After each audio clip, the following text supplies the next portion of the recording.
Okay,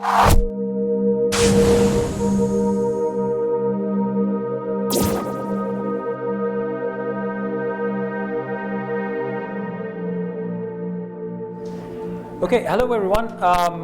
Before we start, let's establish a couple of facts, if I can get this one working. Have you seen this flyer in the plastic bag? Yeah. Fantastic. If you turn the flyer around, you will see that we're asking for a little bit of information. There's a competition. You can win a Samsung Galaxy S4 smartphone, but yeah, collecting stickers. You need to have 4 stickers. With the 4 stickers, you are part of the competition, and later on today we will announce who the winner is. And so if you do not yet have 4 stickers, the way to get a sticker is to talk to this lady. You can get 1 sticker from her, and then if you come to the stand and you ask a couple of questions and you are there, we will get you another sticker. Now, for those who already have 4 stickers, we want, of course, many to attend, but you are just as well in the competition. Another thing, this is my second presentation today, so I recognize some faces, some people who attended my previous session. So for those, part of the presentation is going to be a little bit repetition, but today we will not talk about so much about technology, but about money. Because I care about money, I care about your money. I don't want you to spend a lot of money on silly things. I want you to be making money using collaboration. And today we're going to talk about how to do that. So, hello everyone. My name is Rasmus Almqvist. I work for a company called Cisco Systems, and Cisco Systems is a huge, multinational IT company or ICT company. And we have a very simple vision. We want to change the way people work, live, and play. And the only way we can do it is to bring good technology into the hands of people like you. In my work, I focus on 3 things. I work with people, with partners such as Atea. And I help them get their head around Cisco's unified communication system. I help them create products, and I help them take these products to customers. So that's one thing I do. The second thing I do is I work with people like you in helping you understand what technology can bring you. So in a way you might say, well, isn't this guy a sales guy? Kind of. I do sales. But what I do first and foremost is I help you take a look at what you have in your infrastructure and how you can get rid of the stuff you don't need and get the stuff you need in. And I do that by trying to show you how you can make money. I have a motto, and my objective is always that you should spend far less money on technology than you're actually earning. You should earn more than you're spending from day one. That is my philosophy, and that is my promise to you. If you start working together, we shall always take a look at how much you can benefit from using technology. And today we're going to talk about how you can become more productive. I live and breathe productivity. And this is an image I took on my vacation the other summer. My wife was driving the car, and I was taking pictures. And when I developed the film, I went to the store, I developed the film. The only thing I could see was productivity. This is what I do. I see productivity issues everywhere. And there's a great myth about productivity. I don't know what the situation is in Estonia right now, but with the country where I come from, which is Finland, they talk a lot about productivity. And unfortunately, they talk about 2 things. One, that people need to work more. Do you have the same situation here? Your government tells you that you're working too little, you need to work more.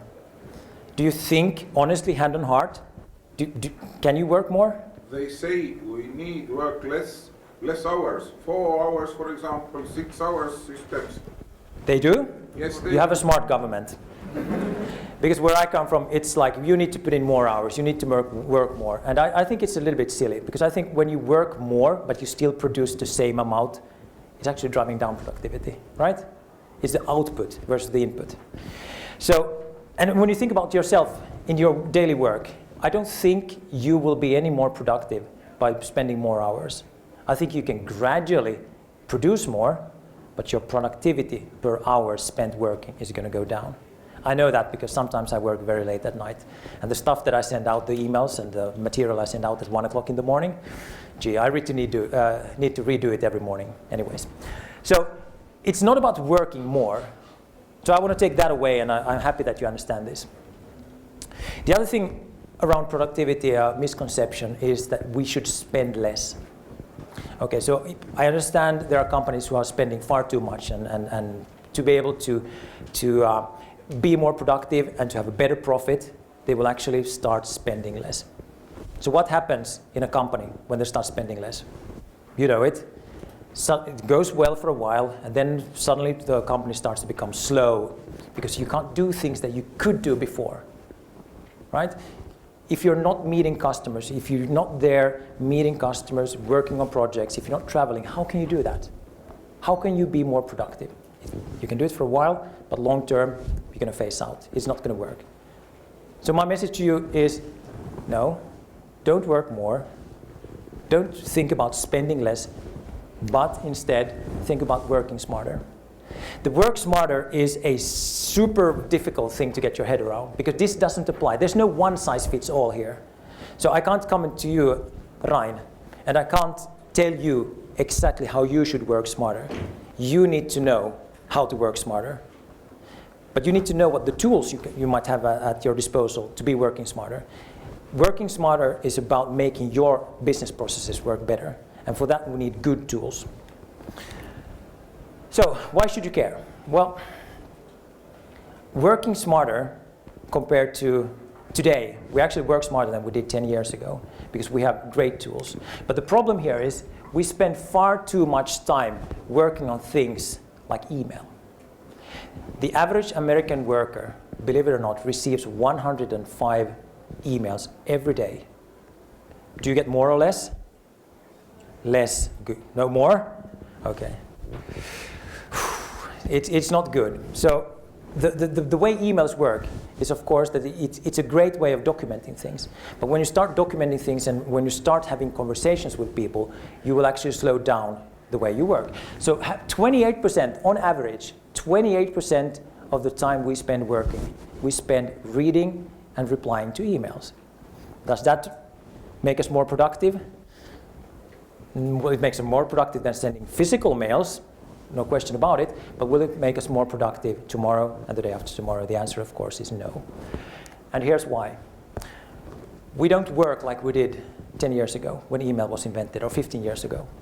That was a time when we worked face-to-face. We worked with people. So for example, Indrek, 15 years ago, you were in school. Yes.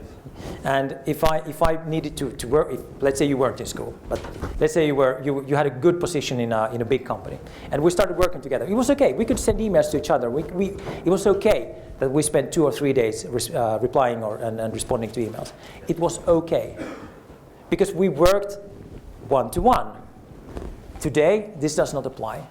30% of all people out there, and think about yourself, 30% say that they, on a day-to-day basis, just to get by that very same day, just to cope with day-to-day business, 30% of all people work with 10 to 20 people on a daily basis.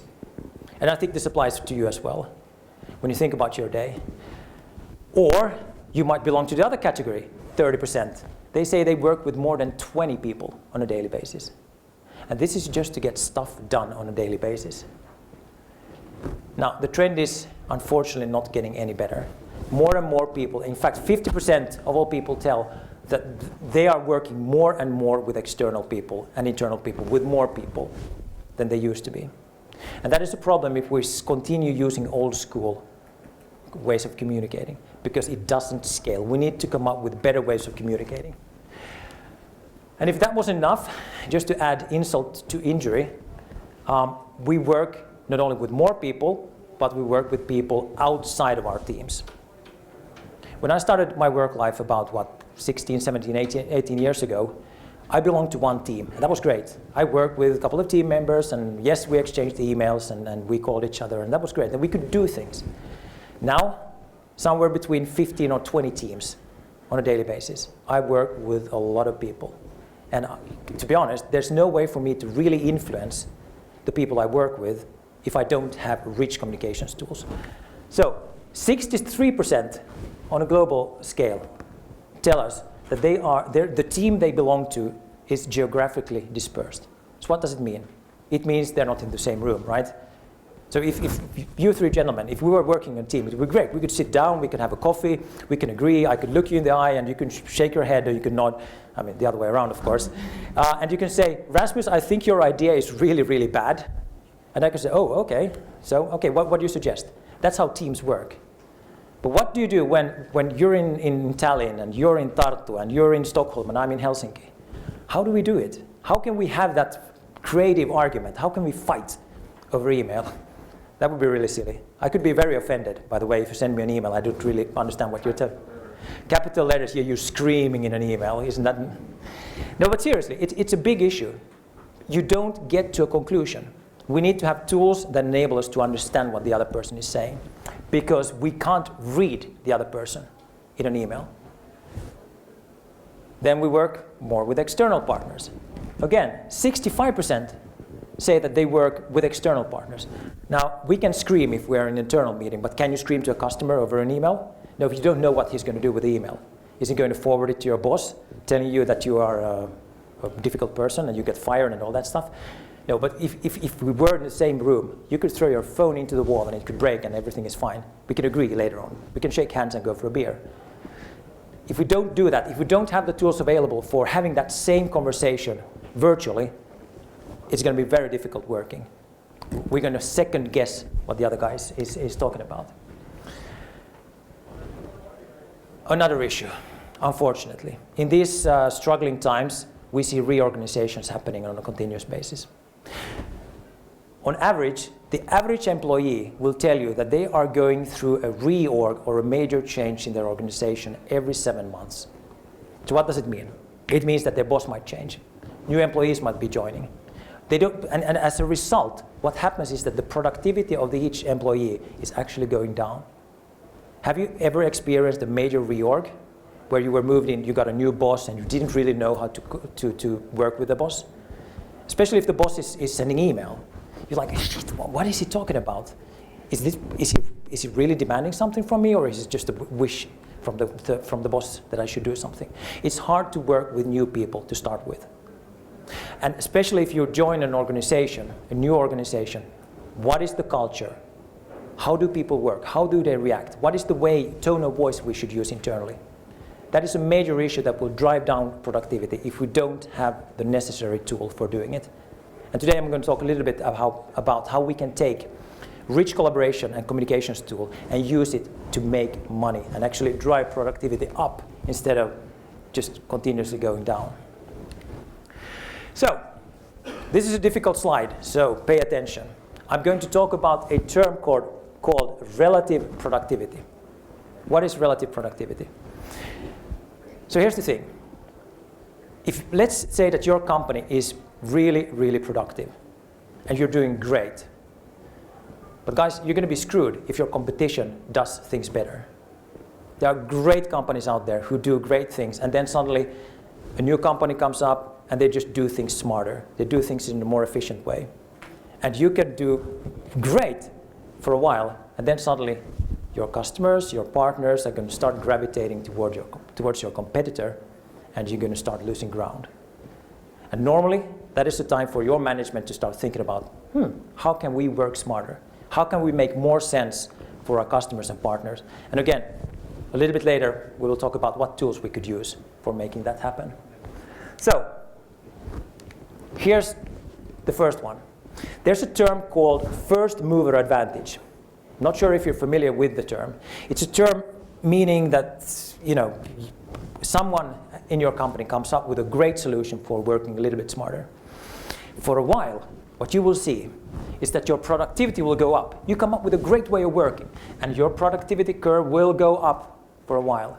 And normally, it might take 1 year, 2 years, or 3 years, but at some point, your competition is going to start catching up. They're going to learn how you work, and they're going to start copying things you do. And that is why you need to continuously start focusing on long-term productivity gains, not just short-term productivity gains. And a couple of years ago, this was great. Cisco and many of our competitors saw great sales in things like video conferencing. A lot of companies invested in video conferencing because that was a great way of connecting meeting rooms. So suddenly you could have had that sort of experience where you connected meeting rooms and you could argue and you can fight over a telepresence link. Gradually, that worked. For a while it worked, and gradually the competition started doing the same sort of thing, and the advantage was lost. The first mover advantage will last for a while, but after a while, we need to start doing things again a little bit smarter. That is what I call adaptive advantage, and that's when we kind of take a look at what the tools you have already, and we don't want to start pushing you to start investing in new tools, but we'll start looking at how we can use existing tools in a smarter way. Think of communication solutions as tools. Now, we're talking about things like line of business application integration. So what is that? That's a fancy term, but it's things like CRM. You're integrating your CRM system into your telephony system. You're integrating your video conferencing system with your telephony system. You might have a contact center solution that you're integrating into your video conferencing system, which will allow you to do things that you couldn't do before. That is the kind of line of business integration, a line of business application integration that we're talking about. And now, at this stage, when we just had a vague plan of what we wanted to do, we'll start moving into specific areas within your business and see what we can do to make you be more productive. Things like research and development. How can we use tools to develop products quicker, smarter? How can we use tools to drive sales? How can we use tools to make people integrate quicker into an organization? How can we make HR processes better? And how can we make the upper management understand what's going on in the market? I will talk about those a little bit later. And this is where we are right now. Companies are starting to understand that it's not enough just to deploy technology. What you need to do is you need to apply technology. You need to take technology and use them as tools to drive an agenda, a business agenda. Now, no slide would be complete without a future slide. So the future slide here is all about what we call, or I call, ecosystem advantage. So we are here right now. And within 1, 2, or 3 years, we will see more and more companies integrating technology into business processes.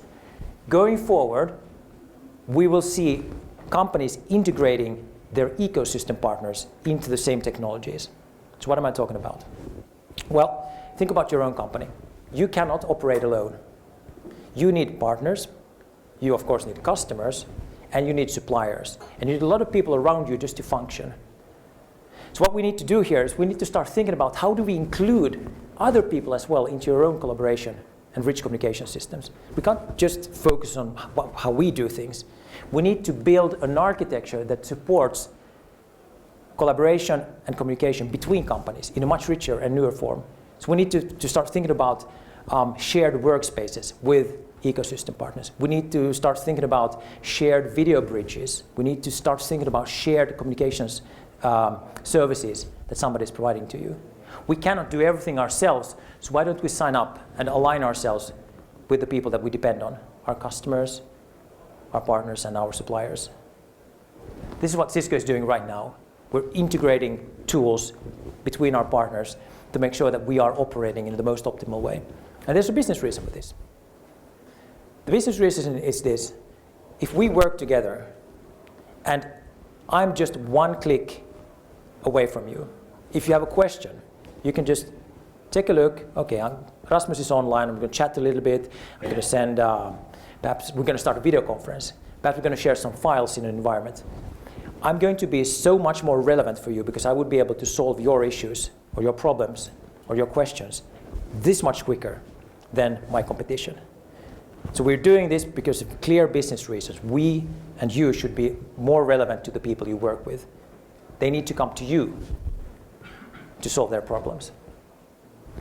But this is where we need architecture, and this is where we need to have a solution in place that will allow you to build for this scenario. So let's sort of dive back and go back to the basics. Remember at the beginning I said I talked to 3 different target groups. our partners like Atea. I talk to customers, and I talk to people within Cisco. When I talk to my customers, I have listed 20 concerns or questions they ask me on a daily basis. And they ask me, how can I fix the problems they're having?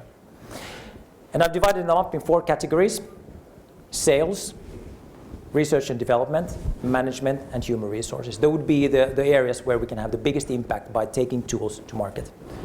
Let's take a look at sales manager. Do we have any sales manager in the room, by the way?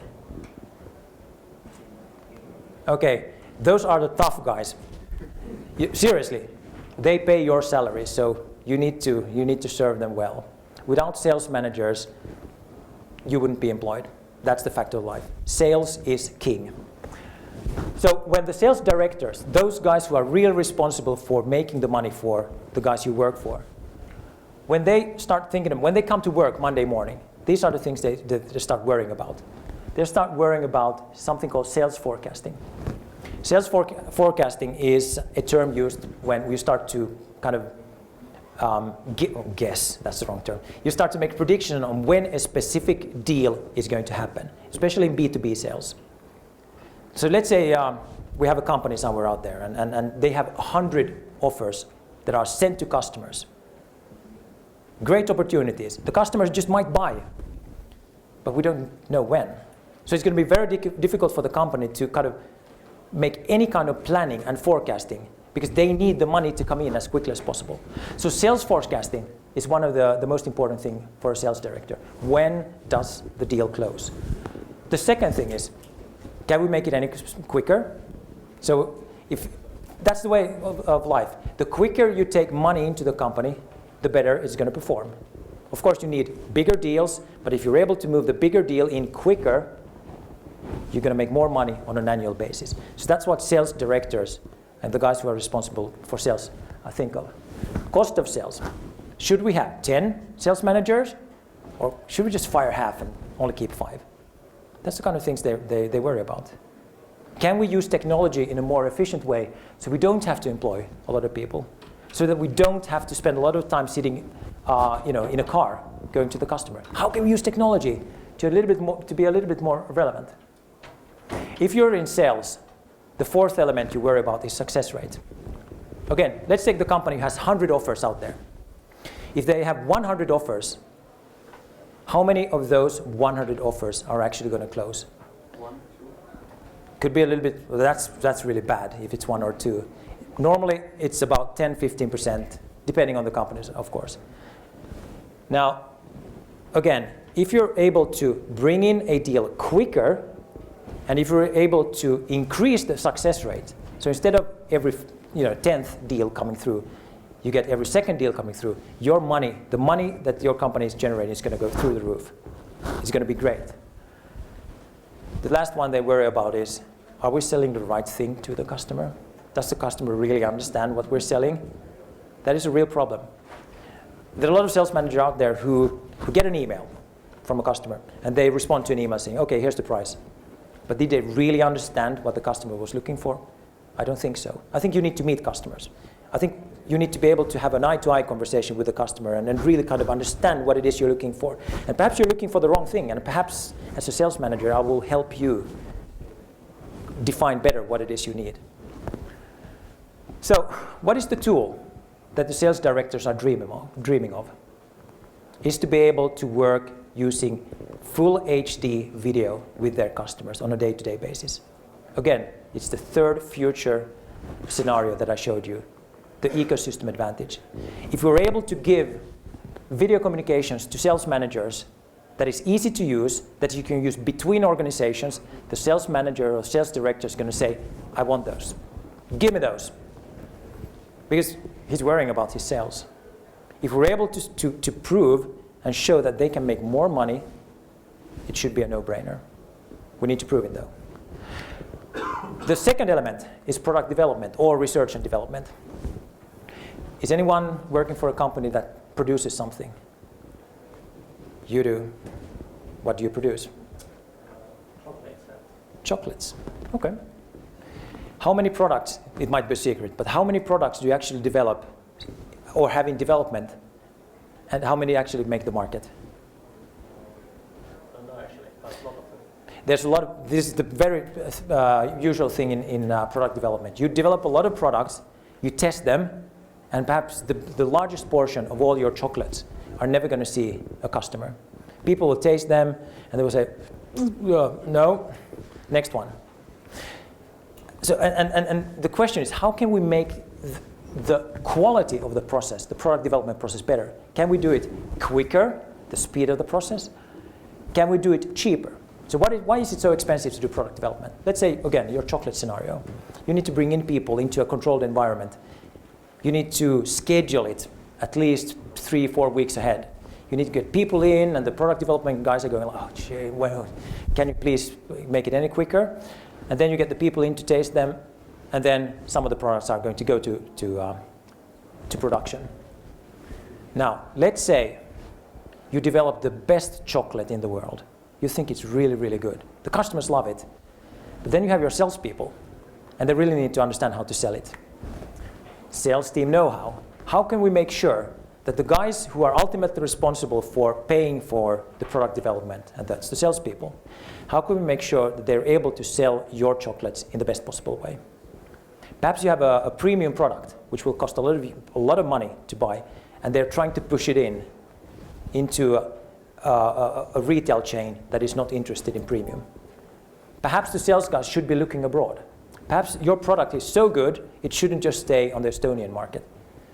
Perhaps there are 150 million Russians who would love the product, but the sales guy, doesn't really understand how and whom he should talk to in Russia. Or if he does, he needs to get a visa, right? And he needs to go to Moscow, and he needs to sit in traffic. Can we make it any more quicker? And the answer is yes, we can. And the way we can do it is by using rich communications video. We need to be able to replicate the face-to-face situation as closely as possible, not wait for 4 weeks, but instead, for example, do an invitation using Facebook for people to join, and we can have a video conferencing with the people tasting it. Instead of 4 weeks, we do it in 2 days. Instead of having the sales guy fly over to Moscow and wait 2 weeks to get the visa, and then it's revoked, and he needs to get a tourist visa, and he gets caught in the customs, he's on a video call. He talks to the retailer or the distributor in Moscow, and they agree. Perhaps even send some chocolates to Russia by mail. And really, understanding customer requirements. Sometimes, and you probably know the story, there are a lot of companies out there who have created great products, at least they think they created great products, because they ask their customers what they would like to have. But customers are conservative. And sometimes, and I'm going to start picking on you again with the chocolates, but perhaps customers, when you ask them what kind of chocolate they like, they will say, oh, milk chocolate, and then we would like to have some nuts in it, and then perhaps some blueberry and also raisins. And then it's just like any other product. But come on, the customer said that's what they would like to have. And that is really why we need to have a way of talking to customers in a good way, and many customers, and we can see their reaction when they actually eat the product. What they like, or test the product. So understanding customer requirements is one of the most important things, apart from quality of process and speed of process. The third element, your management. Now, one of the most important and most difficult thing for somebody who's in a senior position is to really know what's going on at the grassroots level. Now, if you're on a grassroots level, you might think, well, the managing director, he knows what's going on. And they don't. They read reports. They will have managers somewhere in the middle who will perhaps even make reports nicer. They will say, no, everything is fine. They will send an email, and in the email it says, sales is going great, we're at this exhibition, we're doing this, and we get a lot of leads, and management is really happy about it. Right? That would never happen to you, right? But what is scary here is, with traditional ways of communicating, your senior management is going to distance itself from the real business that is happening on a grassroots level. So take a scenario where we actually use really rich, good full HD video communications, and the managing director of your company calls the sales manager. He calls you, And the managing director is interested in to know what you're doing. How's the business going? Isn't it just much easier to lie just a little bit in an email or a phone line than to have the managing director sit there, look you in the eyes and say, Sander, how are we doing? How's the business? When is the deal coming in? Is the product going to be ready? It's so much easier for the managing director to know what's going on when they actually see the people. So from a senior management perspective, accuracy of information is key. And when they call their customers to ask how things are going, they will get most likely the right and correct information from the customer. No, we're not happy with you. We want you to make these changes. We want you to change the way your offers are being done. We want you to do A, B, and C. And the managing director can say, okay, fine, great. Sometimes people are very polite in emails. Quite often, especially in Estonia, when people talk to each other, they're not very polite. They will say how things are. And that's a great thing. For management, this is a fantastic tool. They can lead the organization. They can lead the business by using high-grade, full HD video communication. The final one, human resources. Is there anyone in the room who has been employed during the last 6 months? Hands up. When was your first day at work at your new company? 17th of March. Do you feel a little bit lost? Yes. It's very common that people are non-productive for months and months on end. You need to know, I don't know about you, but normally you would have some sort of CRM system that you need to kind of get your head around, some sort of reporting system, depending on what you do. You need to know when to be in specific meetings and what to do, and there's a lot of human resources related things that will make you unproductive for many, many months. At Cisco, I remember my first day at Cisco. We're a huge company. We have all these different tools. And when I joined, my boss just briefly said to me, and I said, okay, where do I start? He said, just do it. Okay, so I got my computer, I opened it up, and I was just completely lost. I would say it took me 18 months to be productive at my current job. 18 months. Gee, if I was my boss, I would have fired me. Luckily, he didn't. Well, I didn't. So onboarding of staff is one of the most important things. Make people productive from day one. Make them proud of what they're doing. Teach them. Now, we can't do that if we do it the normal way around. We can't have someone sit next to someone. So if you would be my boss, wouldn't you just be annoyed if I would just be there all the time asking you a lot of questions? Now, you can, using good video communications, what you can do is you can divide up tasks. You can say, well, today we're going to learn how CRM system works. Today we're going to do the reporting. And then you can just add people who are experts in that particular field. Don't have them travel there, but bring them in on a good video link and have them work on the topic. Train people on video. And just not just one person, but perhaps you have some colleagues that join. Bring them into a group. All from different parts, not in the same meeting room, but in a virtual meeting room, and then you teach them remotely. That will make people more confident on how to use tools. Training of tools, onboarding of staff. Now, these would be the kind of things that like these target groups, human resources, product development, they need to be able to solve these issues. This is what they ask me. Bring me something. Now, we have a lot of things to bring them. Now, before we start looking at the tools and what they are and what they could be doing, a couple of things about productivity and profits. Many companies have a common problem. If they sell more, they have a larger turnover, the cost will follow. There's a symbiosis between the amount of money you spend and the amount of money you earn. So the more you sell, the more cost you're going to generate. And that sometimes means that companies are more focusing on saving money than making money. They will make short-term trade-offs. Now, what I want to do and what I want to suggest to you is this. We can change this. We can actually, by using good communications tools, we can make you sell more, we can make your turnover go up, and we can make your cost go down.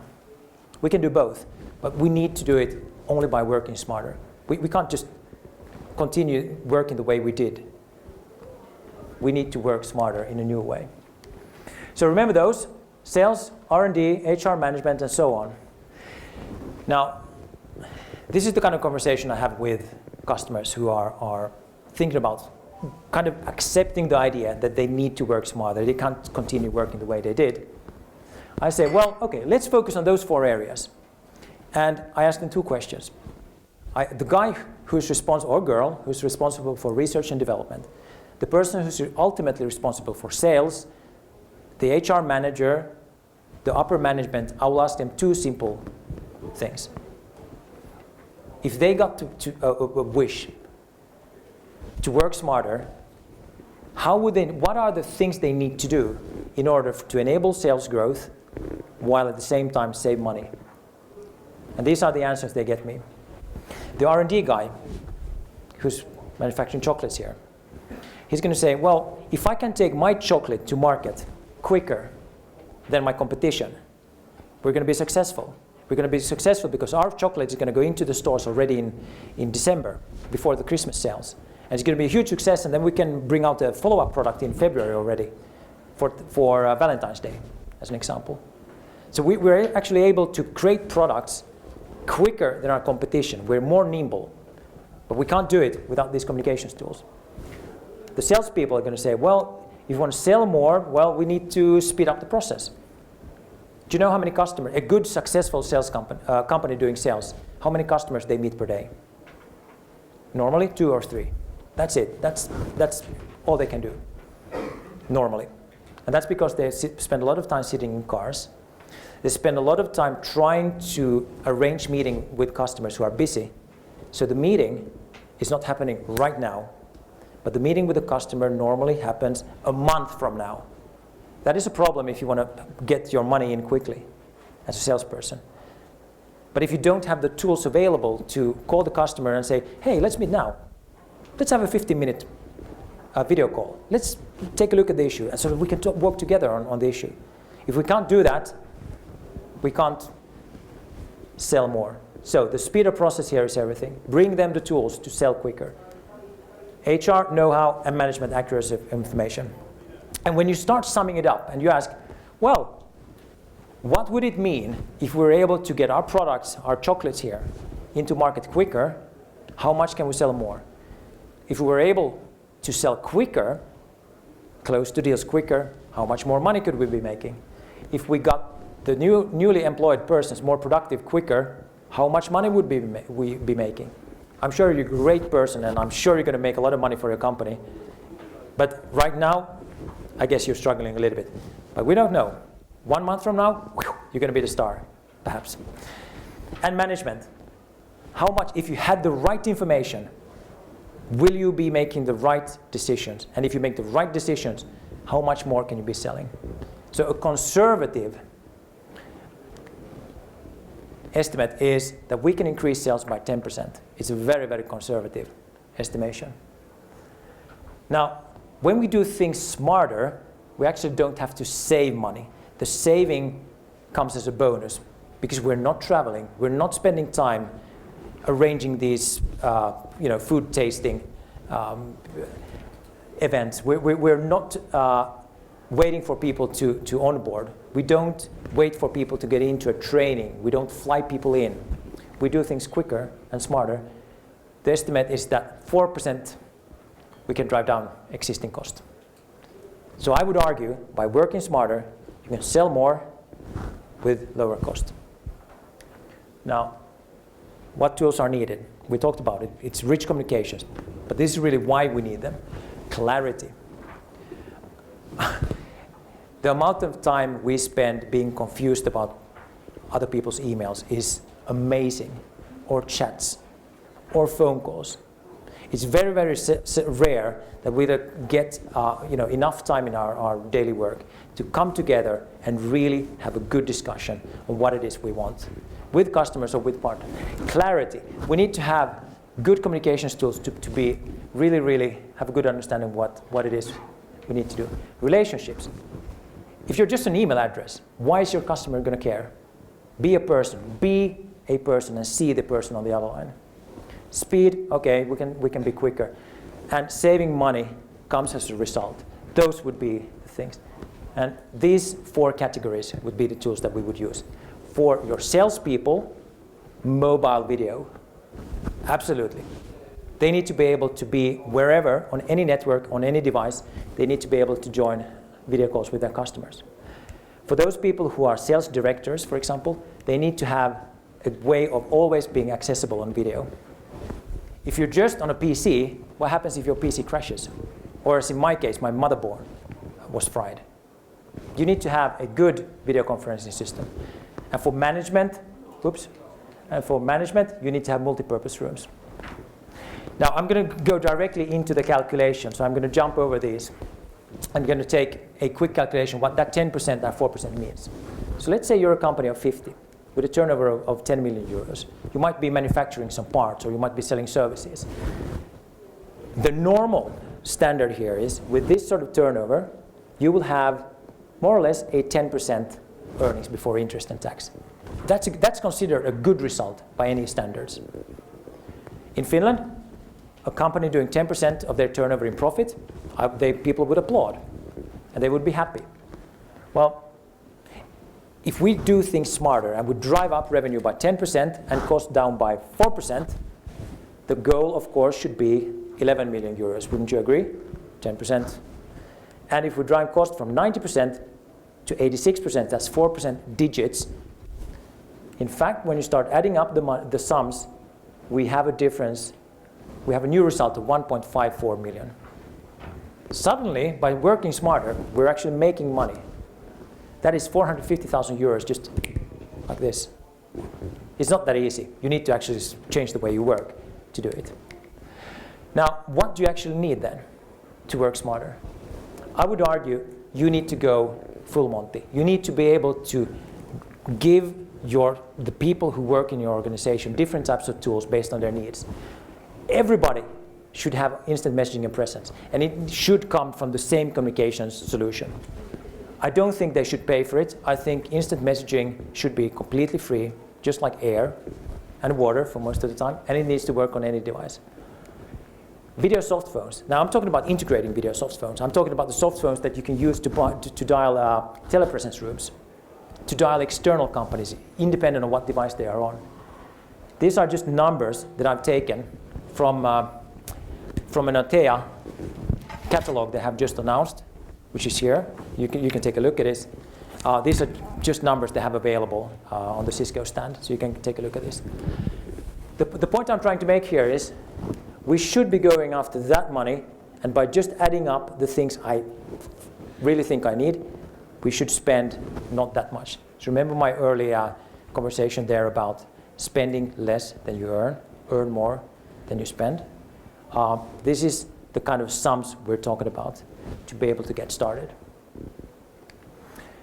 So with that, I would encourage everybody to start thinking about how you can use unified communications to work smarter. You really need to start the change today, and you need to challenge people internally not to do things the way they've used to.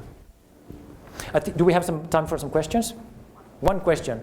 Okay, I have some prizes I want to give away. So the guy or gal, the girl with the best question will get. Yes? One question. If you move away from traditional text-based stuff, how do you go back? For example, if you send email, you get a response. You can later on go back to this email if you miss some information. But if you're purely speaking real time, how do you go back? So a couple of things there. First, you can do a recording. That's number one. The second thing, nobody's going to watch the recording because it's going to be boring. The thing is, and that's what you should be aspiring for, you should have, the reason why we come back to things in emails is because we don't really remember, we didn't really agree on things. The point here is we don't need to go back. You need to work in a way where you're there, you write the memo. Yes, you do need to write memos, but you agree on things. And because you can actually take a look at the other guy and see, did you understand what I was talking about? Did we have an agreement? You create a different work environment where you don't have to kind of follow up on people. You create a positive vibe within the work group. Everybody trusts each other. That's the way it should be. And of course, it takes some time. You will never get rid of email. Use email to send out memos. Don't use email to do conversations. That's my advice.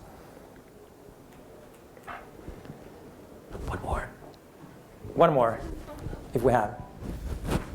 Otherwise, I'm going to be handing this out. Okay, thank you guys. You know, you've been the best audience ever. I've never seen anyone so good as you guys. So I'm going to give away here for the people I